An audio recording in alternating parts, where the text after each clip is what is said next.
Bonjour et Boker Tov, nous allons étudier aujourd'hui le Shishi, sixième montée de Parashat Shoftim dans le cadre du Bet HaMidrash Hillel, Bet HaMidrash fondé à la mémoire du Rav Hillel Pevzner Zichrono Livracha.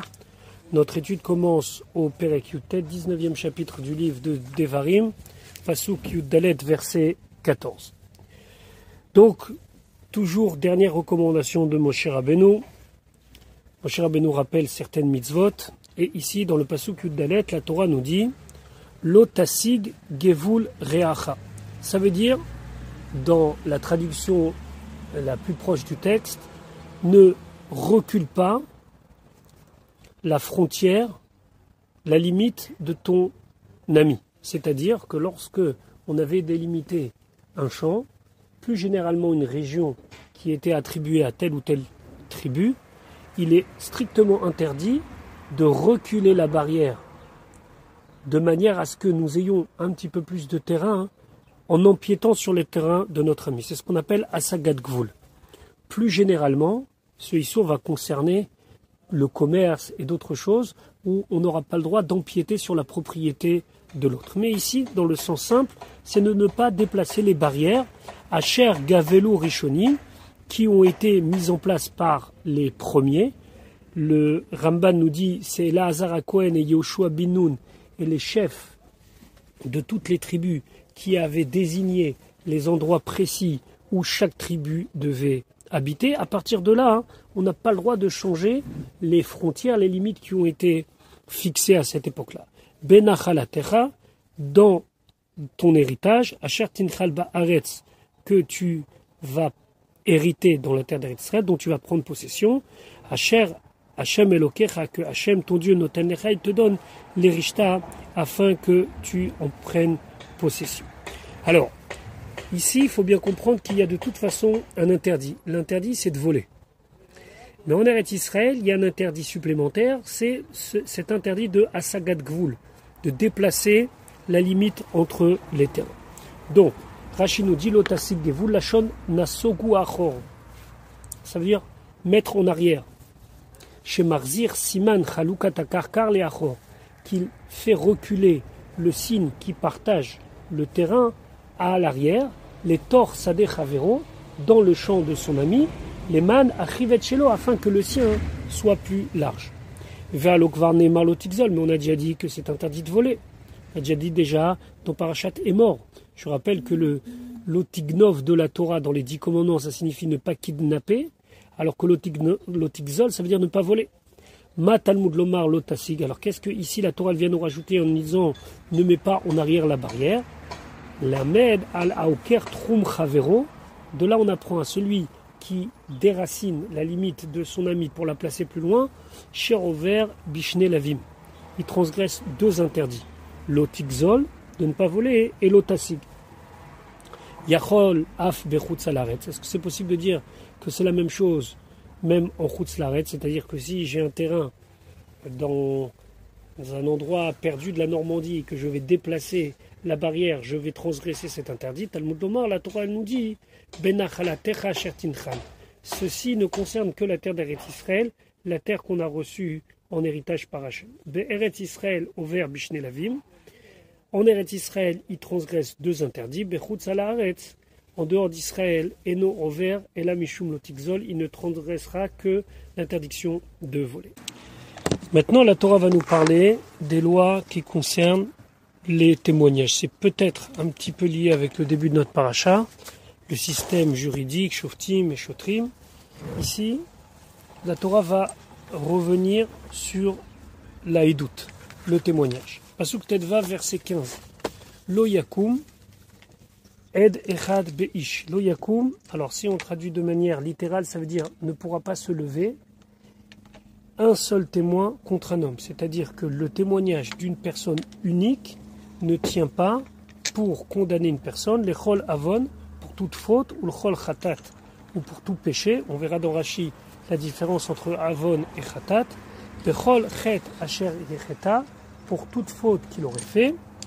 Alpi Shene Edim, selon le témoignage de deux témoins, au Alpi, ou bien selon le témoignage de Shlosha Edim, de trois témoins, Yakum Davar, une chose va tenir. C'est-à-dire que pour pouvoir venir et déposer un témoignage contre une personne, il faut être au minimum 2.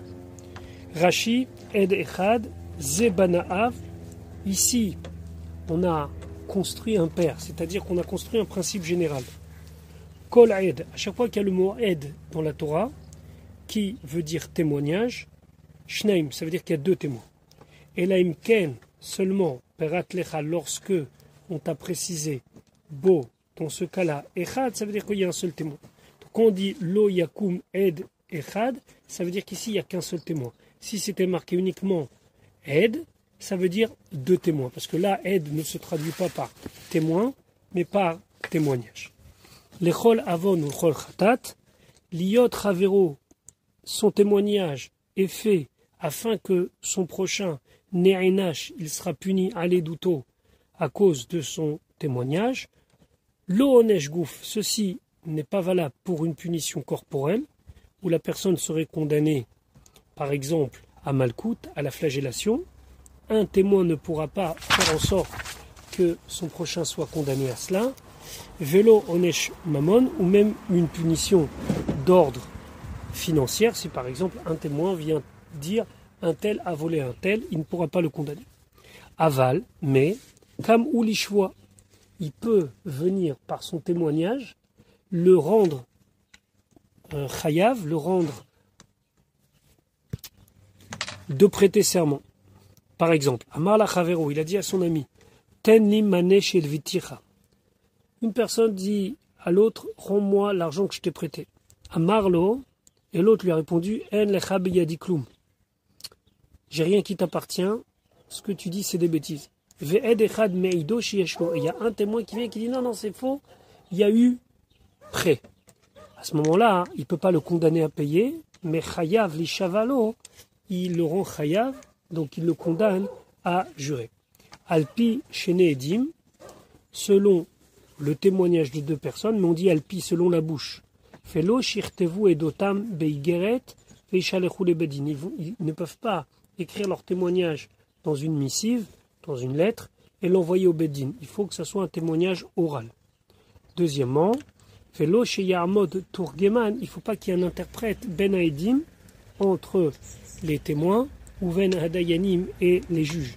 Les juges doivent pouvoir comprendre directement le témoignage de la bouche des témoins. C'est la raison pour laquelle les dayanim connaissaient énormément de langues. Maintenant, il va arriver des cas où les édim vont être contredits. Ces témoins vont être contredits. Alors, il y a 2 sortes de contradictions possibles. Il y a ce qu'on appelle achasha. Achasha, c'est-à-dire qu'il y a des témoins qui viennent dire le contraire de ce que les premiers témoins ont dit. Prenons un exemple. Il y a 2 témoins, Réhouven et Shimon, qui viennent dire sur une tierce personne, qu'on va appeler Lévi, qu'il a transgressé Shabbat, par exemple. Viendront 2 autres personnes, qu'on va appeler Yehuda et Zevulun, et vont venir, non, c'est pas vrai, il n'a pas transgressé Shabbat. À ce moment-là, c'est Achasha, et qu'est-ce qui se passe? C'est qu'il y a un témoignage d'un côté, un témoignage de l'autre côté, et donc un annule l'autre. Ici, la Torah ne nous parle pas de ça, la Torah nous parle de Hazama. Hazama, c'est quoi? C'est pas un contre-témoignage sur le fait qui est discuté, c'est un contre-témoignage sur les témoins eux-mêmes. C'est-à-dire qu'il y a un deuxième groupe de témoins qui vient dire au premier groupe de témoins comment vous pouvez témoigner de telle chose en disant que tel jour, à telle heure, on a vu telle personne faire tel acte. Vous, ce jour-là, à cette heure-là, vous étiez avec nous et il n'était pas possible pour vous de voir cet acte-là. Par exemple, Réhouven et Shimon ont témoigné sur Lévi qu'il a transgressé Shabbat tel jour, tel Shabbat à telle heure, à tel endroit. Viennent 2 autres témoins, Yehuda et Zevulun, disent mais comment, Réhouven et Shimon, vous pouvez dire que vous avez vu un tel transgresser Shabbat tel jour à tel endroit, vous n'étiez pas à Yerushalayim, vous étiez à Tzfat. Et c'est impossible, Tzfat c'est dans le haut d'Israël, impossible de voir ce qui se passe à Yerushalayim. C'est ce qu'on appelle achasha, c'est-à-dire qu'on ne remet pas en cause la véracité de ce qu'ils disent, on met en cause la véracité de la possibilité d'avoir vu ce qu'ils disent.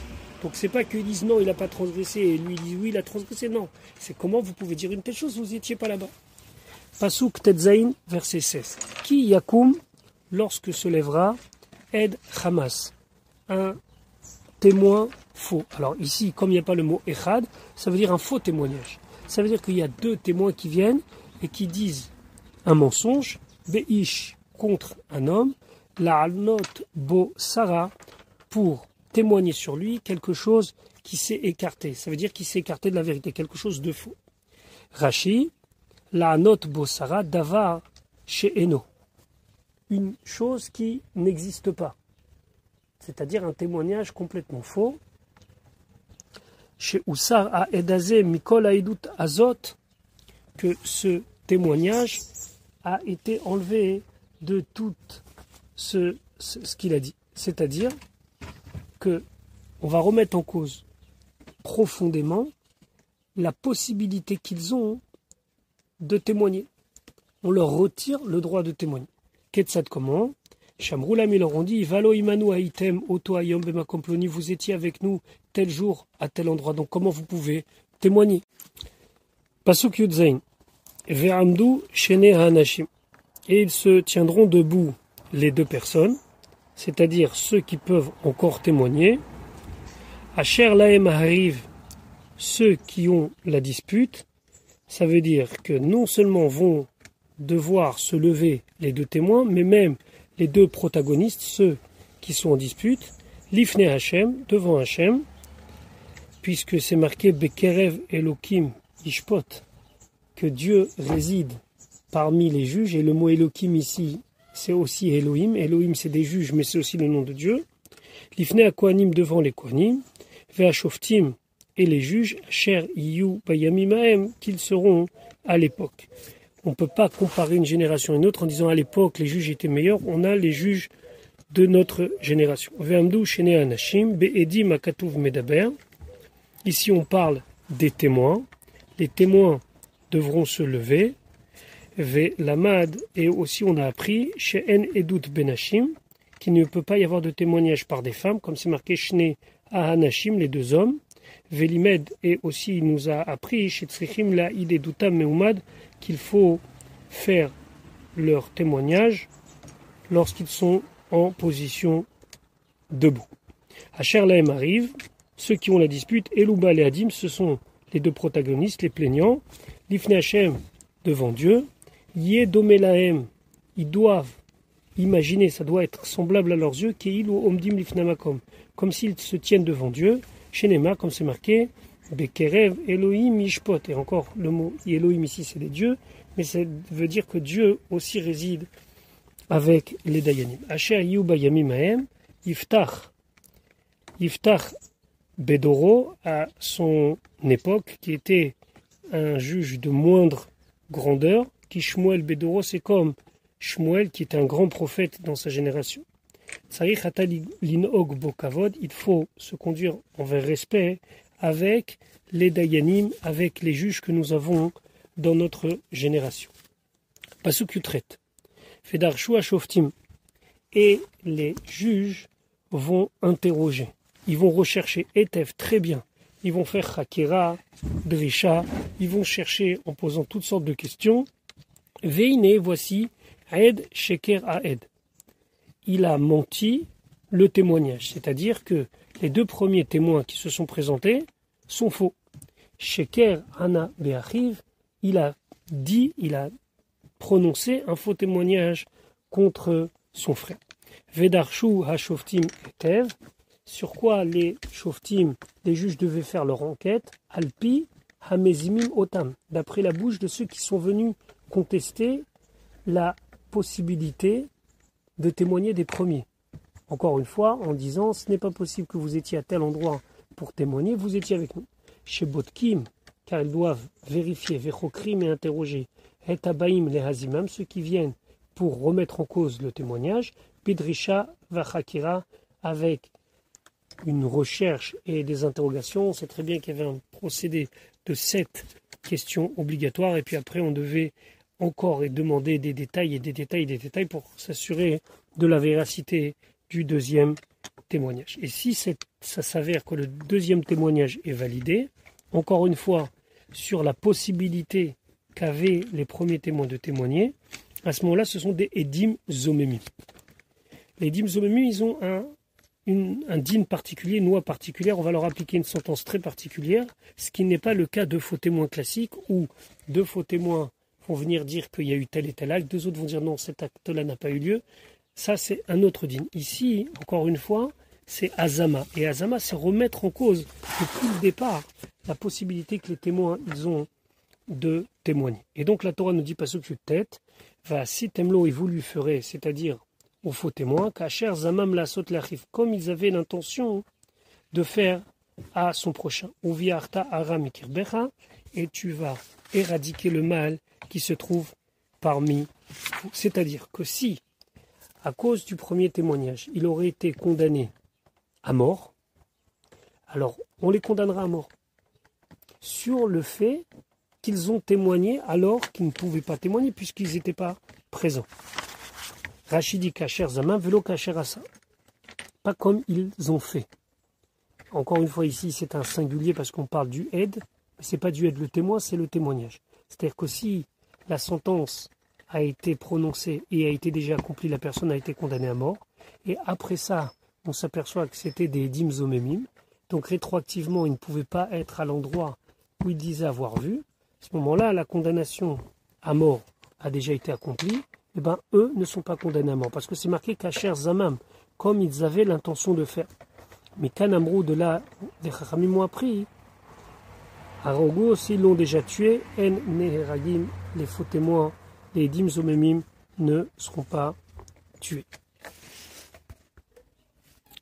La Sot Leachiv, faire à son frère, Matalmud Lomar Leachiv. Pourquoi on dit à son frère? On dirait qu'on veut exclure son frère et pas sa sœur. La Torah nous parle ici d'un cas très particulier.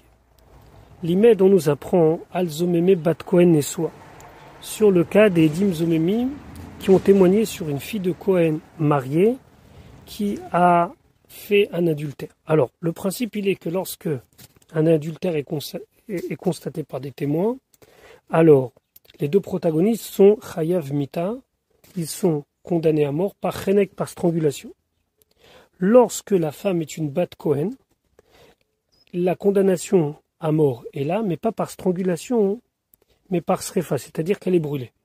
Chez Enam Be Srefa. Et ici, on veut nous dire que si on s'est aperçu que les deux témoins étaient des Dim Zomemim, et que normalement, Vassitem, on doit leur faire Kacher Zamam la Sot Lachif, comme ils avaient l'intention de faire, donc ils devraient être aussi brûlés comme leur témoignage, puisque leur témoignage entraînait que la fille du Kohen qui avait fait de l'adultère soit brûlée. Mais là, ici, il y a un problème. Pourquoi? Parce que l'homme, celui avec qui elle a fauté, lui, va être condamné à mort par strangulation, par Chenek. Elle, en tant que Bat Kohen, puisque c'est plus grave ce qu'elle a fait, parce que le fait qu'elle est fille de Kohen, ça salit encore plus l'image des prêtres, elle doit être brûlée. Donc maintenant, les Edim, les deux témoins, ces deux témoins Zomemim, qu'est-ce qu'on va leur faire? On va leur faire Chenek comme l'homme, ou Srefa, ou on va les brûler comme la femme. Alors on nous dit, les Achiv, là on va aller comme son frère, c'est-à-dire, Ela Kemitata Boel Shube Chenek.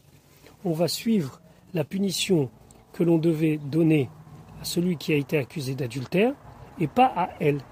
Chez Nehemar, comme c'est marqué, Yi Ba'esh Tisaref, elle sera brûlée, I Velo Boala, elle, et pas celui avec qui elle a été.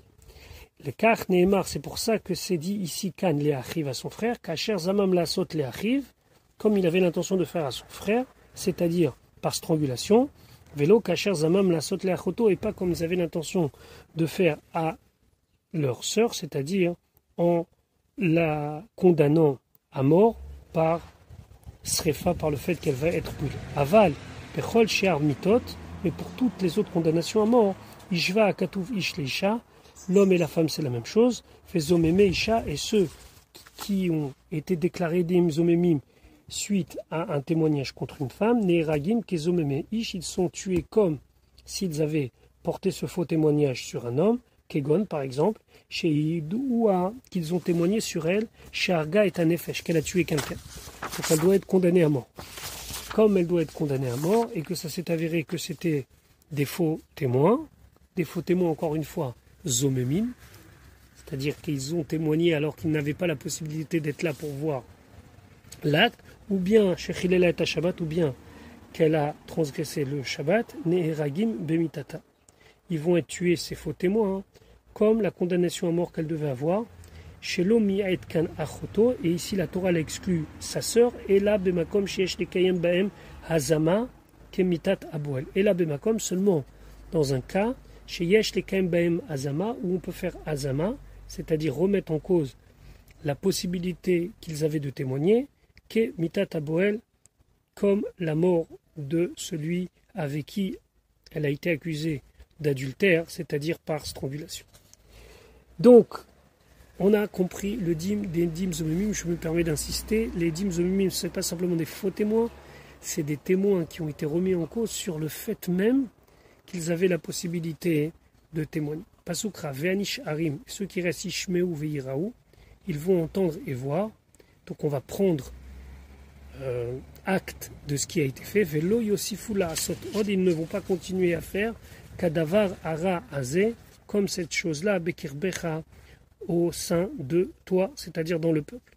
Ishmeu veiraou, comment ils vont entendre et voir, Mikan, de là on approche, et Tsrichim achaza. Il faut annoncer. Ish, ploni ou ploni, un tel et un tel, Neheragim, sont condamnés à mort, Al Sheuzemu Vevedin, par le fait qu'ils ont été déclarés Edim Zomemim au Bedin. Pasuk Chafalef, Velotachos Enecha, tu ne devras pas avoir pitié de eux, Nefesh benefesh, Am pour âme, ça veut dire que si eux, leur témoignage avait entraîné une condamnation à mort, et bien eux, ils auront la condamnation à mort. Aïn be'aïn, œil pour œil.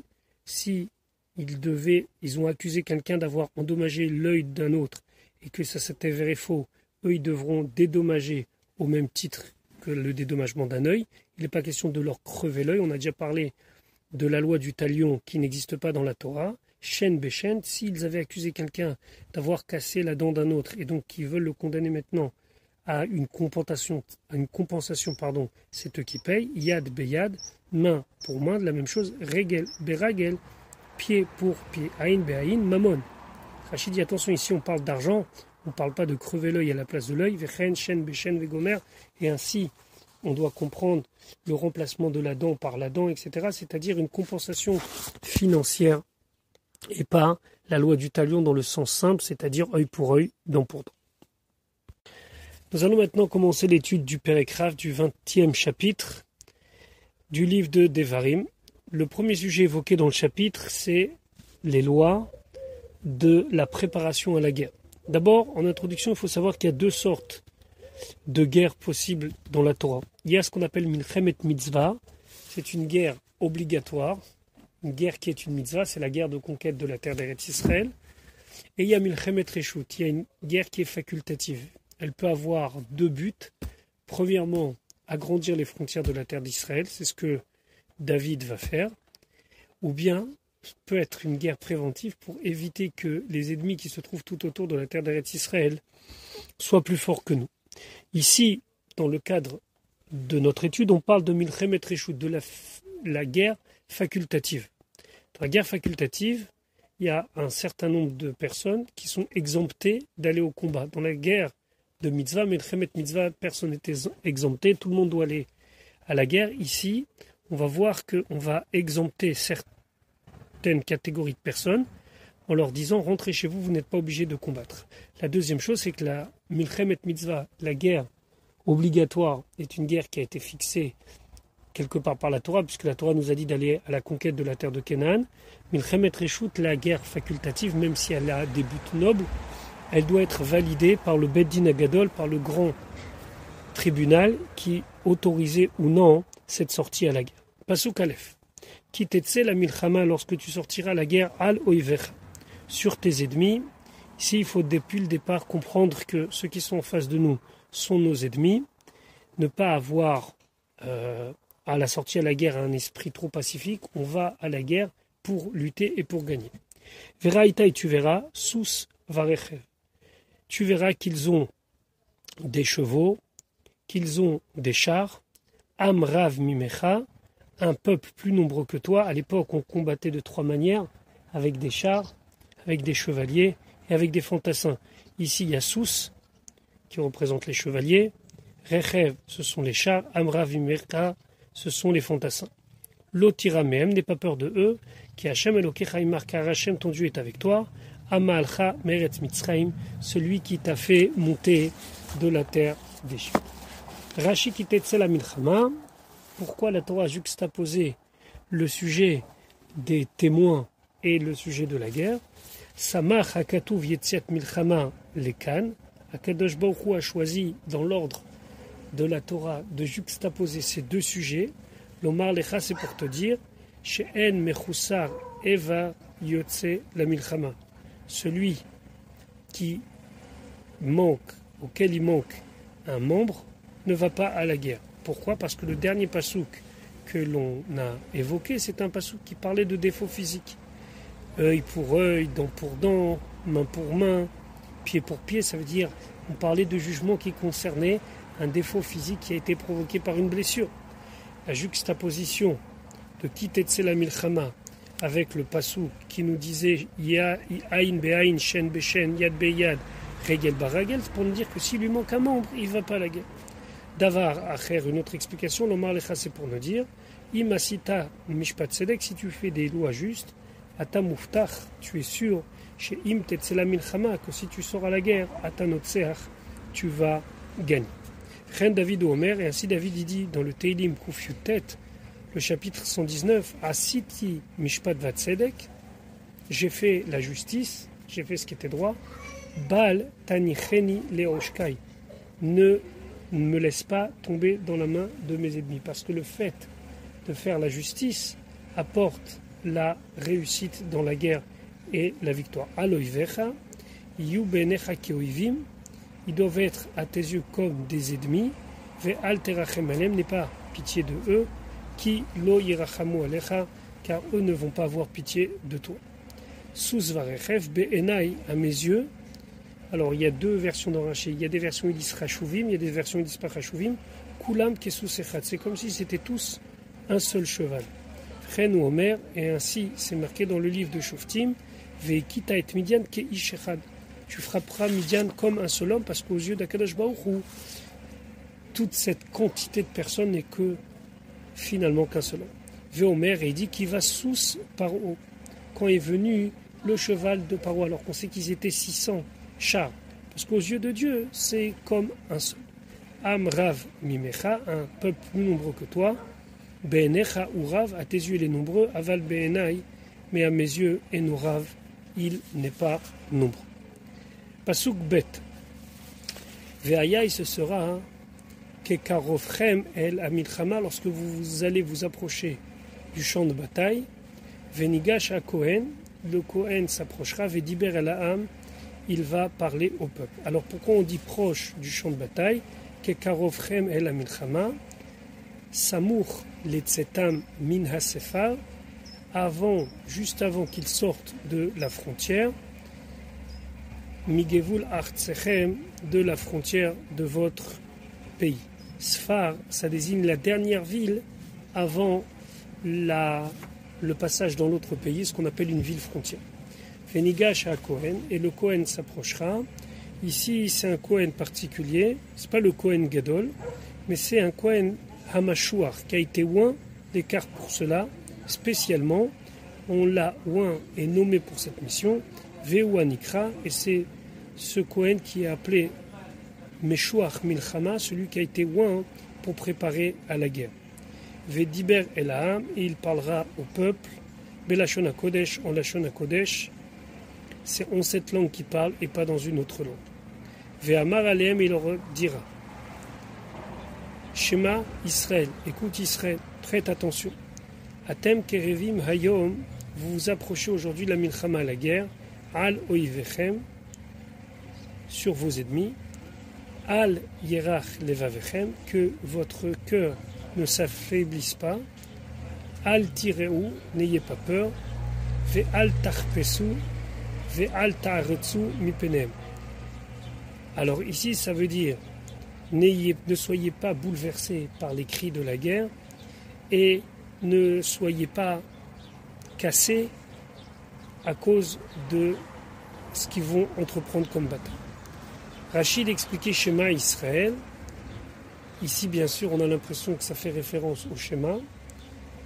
Et Rachid expliquait effectivement à Filou En Vachem Srout, même si vous n'avez pas de mérite.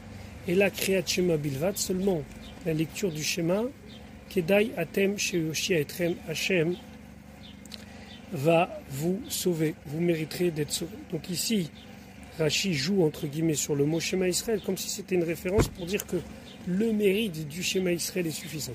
Al Oivechem, sur vos ennemis, vous allez lutter contre eux. En Elu Achechem, ce ne sont pas vos frères. Chez Im Tipelu Beyadam, parce que si vous allez tomber dans leurs mains, Enam Merachamim Alechem, ils n'auront pas pitié de vous.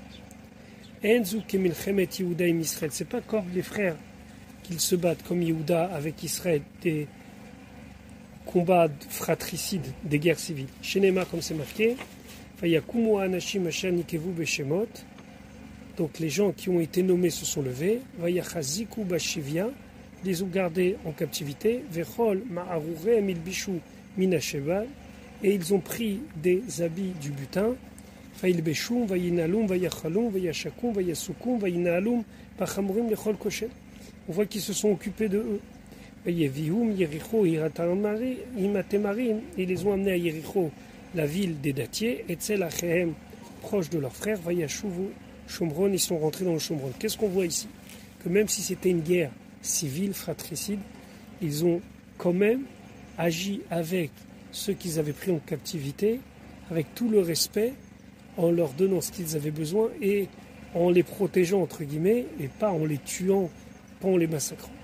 Mais ici, on va sur nos ennemis. Et là, Aloy Vechem, Atemolchim, vous allez contre vos ennemis, les Fechar, c'est pour cela, Itrazeku, la Milchama, soyez forts dans la guerre et n'hésitez pas à frapper fort. On ne parle pas ici d'une guerre civile qui certes une guerre, mais qui restera toujours plus douce entre guillemets que la guerre contre des ennemis. Al yirach levavechem, al tireu, ve al tarpesu, ve al ta'aretsu, arba za'arot. Ici, il y a 4 interdictions, 4 choses qu'il ne faut pas avoir comme sentiment veille de sortir à la guerre. Keneged arba dvarim, shemalche umot, ou bien shemalche umot taolam osim. C'est par rapport à 4 techniques de guerre que les nations du monde ont l'habitude d'employer. Megifim betrisem, ils frappent avec leur bouclier, kede le hakisham zelazé, pour qu'ils se frappent l'un à l'autre, kede le hashmiakol, et ça fait du bruit, shiar pezu, afin qu'ils aient peur. Helu shenegdam, ceux qui sont face à eux, veyanosu, ils vont partir. Veromzim besuseem ou matsilim otam, et ils frappent sur leurs chevaux afin que les chevaux fassent du bruit, la shmiakol sha'atat peratzot susem, et ils les font aller au galop pour qu'on entende le bruit des sabots, ce qui va automatiquement amener une impression qu'ils sont nombreux et donc ils vont par cela nous faire peur. Stratagème suivant, Tzvachim bekolam, ils crient, vetokim beshofarot, et ils sonnent de la corne, vemine mashmiekol, et toutes sortes de bruits importants pour faire peur. Alors la Torah nous dit, al yirach levavechem, votre cœur ne doit pas s'affaiblir, mitzah alatsusim, d'entendre les chevaux, al tiré ou n'ayez pas peur, mais agafat atrissim, du fait qu'ils font du bruit avec leur bouclier. Fait al tarpezu, mikol hakeranot, n'ayez pas peur du bruit qui sont faits par leurs cornes. Fait al ta'aretsu, mikol hatsevacha, et n'ayez pas peur non plus des cris de guerre qui sont poussés par nos ennemis. Pourquoi? Pasuk dalet, ki Hashem elokechem, car Hashem votre Dieu, haolech imachem, qui va avec vous, leilachem lachem, pour lutter pour vous, imoyvechem, contre vos ennemis, leoshea etrem, pour vous sauver. Rachid dit ki Hashem elokechem, n'ayez pas peur. Em baim benitzchuno shel basar vadam, eux ils viennent en comptant sur la victoire d'un homme de chair et de sang. Ve'atem baim benitzchuno shel makom, vous venez avec les forces de la victoire d'Akadosh Baruch Hu. Pelishtim baou benitzchuno shel Goliath, les Pelishtim, les Philistins sont venus en mettant tous leurs espoirs dans la force de Goliath. Mahaya Sopho, qu'est-ce qu'il est devenu? Nafal, il est tombé, il a été tué. Venaflouimo, ils sont tombés avec lui. Aolech imachem, qui accompagne les Bnei Israël, c'est Machane Aaron, ce sont le camp du Aaron, ce sont les personnes qui portaient le Aaron à Kodesh, dans lequel étaient posés les restes des premières Luchot, et il allait avec eux, ce Aaron, il les accompagnait dans la guerre. Donc maintenant nous allons avoir une description de la scène. Le Kohen Mashouach, le Kohen Ouin est là, et donc il prévient les Bnei Israël qu'il y a des catégories de personnes qui ne doivent pas aller à la guerre. Après avoir encouragé la foule en disant « il ne faut pas avoir peur », maintenant il dit « Pasouke vediberu à Shotrim » et les Shotrim, les policiers, diront. On verra que dans cette cérémonie, le Kohen Mashouach, le Kohen Ouin, prend la parole en premier, puis les paroles du Kohen sont reprises en partie par les Shotrim. Ici, dans le Pasouké, on nous parle directement de la reprise de certaines paroles du Kohen par les Shotrim, et on nous dit que les Shotrim parleront Elam au peuple, les morts, en disant Miaïch, qui est l'homme, Asher Bana Vaïtradash, qui a construit une nouvelle maison, Velo Chanacho, et qui ne l'a pas encore inauguré, c'est-à-dire qu'il n'a pas commencé à y vivre, à celui-là, Yelech Veyashov Leveto, qu'il parte et qu'il retourne dans sa maison. Pourquoi? Pen Yamut Bamilchama, de peur qu'il meure dans la guerre. Et d'ailleurs, celui qui n'écoute pas les paroles du Kohen mérite de mourir pendant la bataille. Veish Acher Yanchenechu, et il y aura une autre personne qui va inaugurer, qui va prendre sa place dans la maison. Velo Chanacho, Rachid expliquait l'Odarbo. Il n'a pas vécu dedans. Chinuch Lachon Atrala. Chinuch, ici, ça veut dire début. Veish Acher Yachnechenu, et il y aura une autre personne qui va l'inaugurer, qui va y vivre. Vedavar Shel Agmat Nefesh Uze, et c'est quelque chose qui fait de la peine d'entendre qu'il ne va pas pouvoir profiter de sa maison. Deuxième catégorie de personnes, Miaïch, et qui est la personne Asher Nata Kerem, qui a planté une vigne, Velo Chilelo, et qui ne l'a pas encore racheté. On sait que les 3 premières années, lorsqu'une personne a planté sa vigne, et ceci est valable pour tout arbre fruitier, les 3 premières années, les fruits ne sont pas consommables par la personne, c'est hors-là. La 4e année, c'est seulement à partir de là qu'en rachetant les fruits et en allant à Yerushalayim, il peut consommer sa première production. Donc, Miaïch Asher Nata Keren, quelle est la personne qui a planté une vigne, Velo Chilelo, qui ne l'a pas encore racheté, c'est-à-dire qu'il est dans la 4e année après avoir planté cette vigne, Yeler Veyashov Leveto, que lui parte et qu'il retourne dans sa maison, Pen Yamud Bamilchama, de peur qu'il meure pendant le combat, pendant la guerre, Veish Acher, et une autre personne, Yechalelenu, va le racheter. Rashi, Velo Chilelo, Lo Pedaho Bashana Revit, il ne l'a pas racheté la 4e année, Shaperot Teonim Leuchlam Berushalayim, parce que les perrots doivent être mangés à Jérusalem, ou les Chalelam Bedamim, ou bien de les désacraliser par de l'argent, c'est-à-dire que la Gdusha des fruits de la 4e année, qu'on appelle Kerem Revaï, vont aller sur de l'argent, Velechol Hadamim Berushalayim, et consommer cet argent, c'est-à-dire le dépenser à Yerushalayim. S'il ne l'a pas encore fait, alors qu'il retourne chez lui et qu'il profite de sa vie.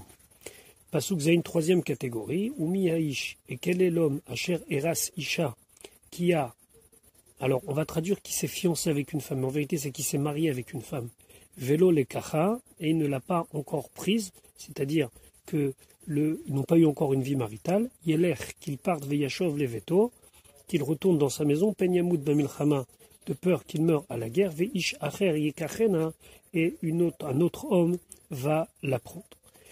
Rashi Pen Yamut Bamilchama, Yeshouv Pen Yamut, qu'il retourne chez lui de peur qu'il meure. Pourquoi? Chez Im Lo Yishma, les divrei à Kohen, car s'il ne va pas écouter les paroles du Kohen, Kedai ou chez Yamut, il mérite de mourir. Alors, dans cette cérémonie, le Kohen Amashouach, le Kohen Ouin, disait une première fois les paroles, puis il y avait un choter, il y avait un policier entre guillemets, qui répétait une deuxième fois les paroles. Pasukret, Veyasefu Hashotrim, et ils rajouteront, ils diront une deuxième fois les Shotrim, les policier, les daber et l'âme de parler au peuple. Il faut voir dans le terme policier, pas exactement comme nous voyons aujourd'hui le terme de policier. En vérité, c'est le pouvoir exécutif, alors qu'il y avait un pouvoir juridique, c'était les shoftim. Les shotrim, c'est ceux qui mettent en application. Et des fois, ils ont un rôle comme ça de second. Ici, c'est les seconds du Kohen Mashouach. Et donc, eux, ils répétaient, et ils pouvaient même rajouter sur ce que le Kohen il a dit, Ve'amrou, et ils diront, Mi haïsh, qui est l'homme, Hayare, celui qui a peur, Verach alevav, et qui a le cœur mou, Yeler, qu'il parte, Feyashov leveto, et qu'il retourne chez lui à la maison, Velo imas, et qu'il ne va pas faire fondre, qu'il ne va pas décourager, et levav et chav, le cœur de ses frères, qu'il va vaut comme son cœur. Alors, il a peur de quoi? Ou il a peur de la guerre. Après que le Kohen ait dit « N'ayez pas peur, Akadosh Baruch Hu va avec vous », lui il a quand même peur, donc il n'a pas confiance en Dieu. S'il n'a pas confiance en Dieu, il n'y aura pas de miracle. Donc le Ramban dit, c'est ça, Hayare. Hayare, c'est celui qui a peur de la guerre.